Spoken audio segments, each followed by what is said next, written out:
நான் பேச எடுத்துக்கொண்ட தலைப்பு எப்பொழுதும் தேவை பெரியார். சிலர் வரலாறு எழுதுகிறார்கள், ஆனால் சிலர் தான் அந்த வரலாறு ஆகிறார்கள். அப்படிப்பட்ட வகையில் நம் சமூகத்திற்கு ஒரு பெரிய வரலாறாக இருக்கக்கூடிய தந்தை பெரியாரை பற்றி காண்போம். பெரியார் என்று சொன்னால் நம் நினைவிற்கு வருவது சிந்தனை, சுயமரியாதை, சமத்துவம் என்றுதான். அவர் சொன்னார், மனிதன் உயர்வு என்பது பிறப்பால் அல்ல, அவர்கள் செய்யும் செயலால் என்று கூறினார். இந்த வரி என்பது அனைவருக்கும் ஒரு தூண்டுகோலாய் இருக்கிறது.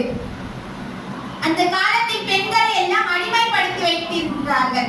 அவர்கள் வீட்டுக்குள்ளே அடுப்போதும் பெண்களுக்கு படிப்பதற்கு என்று கூறி அவர்களை வீட்டுக்குள்ளே முடங்கி வைத்திருந்தார்கள்.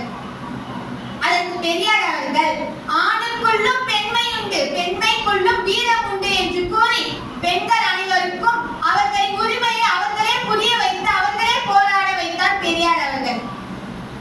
இன்று நாம் பெண்கள் அனைவரும் ஆசிரியராகவும் தலைவர்களாகவும் இருப்பதற்கு ஒரு விதையை விதைத்தவர் என்றால் அவர்கள் பெரியாராக தான் இருக்கிறார்கள்.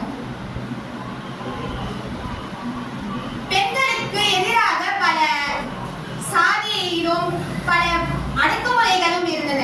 அவர்கள் அனைத்தையும் பெண்களுக்கும் உரிமை உண்டு என்று விதைத்தவர் தந்தை பெரியாராக இருக்கிறார்கள். இன்னும் ஜாதி, மதம் என்று பல வகையில் அடக்குமுறைகள் நடந்தது. நீ உன் உடம்பில் ஓடுவதும் சிவப்பு ரத்தம், என் உடம்பில் ஓடுவதும் சிவப்பு ரத்தம், இதில் எங்கு ஜாதி வந்தது என்பது பிரிப்பது என்பதை அவர்கள் அடக்குமுறை என்பதையும் அவர்களும் பிரித்தார்கள்.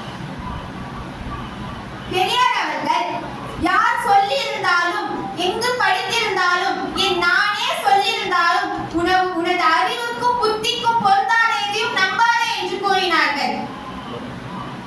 பெண்கள் அந்த காலத்தில் மிகவும் அடிமைத்தனமாக சுரேசி இப்படிப்பட்ட பல பிரிவுகளில் இருந்தார்கள்.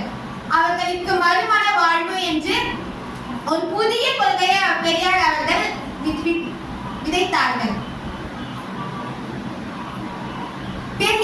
நான் யார் என்று அவர் பெரியார் எழுதுகிறார்கள். மூட நம்பிக்கையினால் மூடி கிடக்கின்ற பிற்போக்குத்தனத்தால் கிடைக்கின்ற மக்களை நான் மேல்நாட்டு மக்களை போல் அறிவாலும் சிந்தனையாலும் உணர்த்தும் ஒரு போராளி என்று கூறினார் பெரியார் அவர்கள். என்றும் அவசியமாக இன்றும் நமக்கு பெண்களை தாழ்வாக கருதுவது, ஜாதி, மதம் என்று பார்ப்பது, இதெல்லாம் நம்ம சமூகத்தில் இருக்கிறது. அதனால்தான் கூறுகிறார்கள், எப்பொழுதும் நமக்கு பெரியார் தேவை, இப்பொழுதும் நாளையும் என்றும் நமக்கு பெரியார் அவர்கள் தேவை. பெரியார் கூறுகிறார்கள், பெண்களின் கைகளில் இருக்கும் கரண்டியை தூக்கி கடாசிவிட்டு அவருடைய கையில் புத்தகங்களை கொடுங்கள், புரட்சி உண்டாகும் என்று கூறினார்கள்.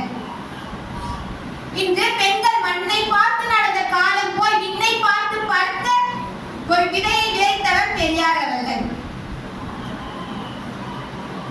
பெரியார் கூறினார்கள், நீயும் நானும் சமம், உனக்கு கிடைத்தது எனக்கும் கிடைக்க வேண்டும், எனக்கு கிடைத்தது அனைவருக்கும் கிடைக்க வேண்டும். இதற்கு எல்லாம் தடையாக சாஸ்திரம் இருந்தால் அதை எதிர்ப்பேன். அந்த சாஸ்திரத்தை உருவாக்கியது மதம் என்றால் அதையும் எதிர்ப்பேன். அந்த மதத்தை உருவாக்கியது கடவுள் என்றால் அவனையும் எதிர்த்தேன் என்று கூறினார் பெரியார் அவர்கள். இப்படிப்பட்ட பல முற்போக்கு சிந்தனைகளை பெரியார் அவர்கள் நமக்கு வித்திட்டு காட்டியிருக்கிறார்கள். வாய்ப்புக்கு நன்றி கூறி விடைபெறுகிறேன்.